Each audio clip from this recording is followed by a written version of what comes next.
Hello all. ఈరోజు ధ్రువ్కి రాగి and pair porridge పెడుతున్నా. ధ్రువ్ లవ్స్ రాగి. వాడికి రాగి అంటే ఎంత ఇష్టం అంటే రాగి పోరిజ్లో ఏ ఫ్రూట్ వెజిటేబుల్ ఉత్తి రాగి పెట్టినా సరే వాడికి చాలా ఇష్టంగా తింటాడు. పెద్దవాళ్ళమే ఎవరు ఇష్టంగా తినము, but this is very nutritious food అనమాట. ఇది ఎలా ప్రిపేర్ చేసుకోవాలో చెప్తాను.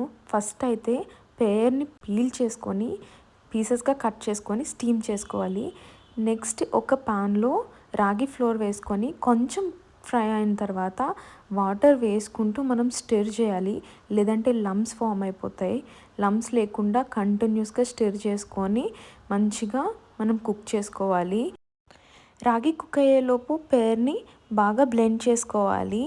దెన్ మనకి రాగి ఒక కన్సిస్టెన్సీ వచ్చిన తర్వాత ఈ పేర్ ప్యూరీ కూడా దాంట్లో వేసుకొని కలుపుకోవాలి. రెండు బాగా మిక్స్ అయ్యేలా కలుపుకొని మనకి ఎలాంటి కన్సిస్టెన్సీలో బేబీకి కావాలి అంటే అప్పుడు చూసుకొని స్టవ్ ఆఫ్ చేసుకోవడమే. పారిజ్ కొంచెం చల్లగా అయిన తర్వాత ఒక 1/4 స్పూన్ గీ వేసుకొని బాగా మిక్స్ చేసుకోవాలి. Dhruv is ready to eat.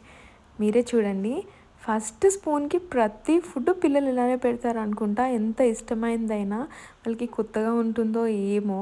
రాగి is very very very nutritious food అండి. మనకి దీనిలో కాల్షియం చాలా మంచిగా ఉంటుందంట. సో పిల్లలకి డైట్లో రాగి తప్పకుండా ఇవ్వాలి. పిల్లలకనే కాదు, పెద్దవాళ్ళకి కూడా రాగి చాలా అంటే చాలా చాలా మంచిది.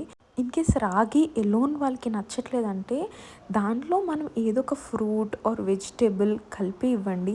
మెల్లగా కొంచెం కొంచెం వాళ్ళకి అలవాటు చేస్తే వాళ్ళు ఇష్టంగా తింటారు. ఎప్పుడు ఒకే టేస్ట్ పెట్టకుండా డిఫరెంట్గా పెట్టడం వల్ల వాళ్ళకి ప్యాలెట్ క్రియేట్ అవుతుంది అండ్ వాళ్ళకి తొందరగా బోర్ కొట్టదు. So try to add new vegetables and fruits. నాకు ధ్రువ్ తింటుంటే చూడడం చాలా ఇష్టం. ఎంత క్యూట్గా తింటున్నాడో చూడండి మీరే. ప్రతి మదరే ఇంతే అనుకుంటా, వాళ్ళ పిల్లల్ని చూసి మురిసిపోతూ ఉంటారు. So that's for today video. Please follow. Bye.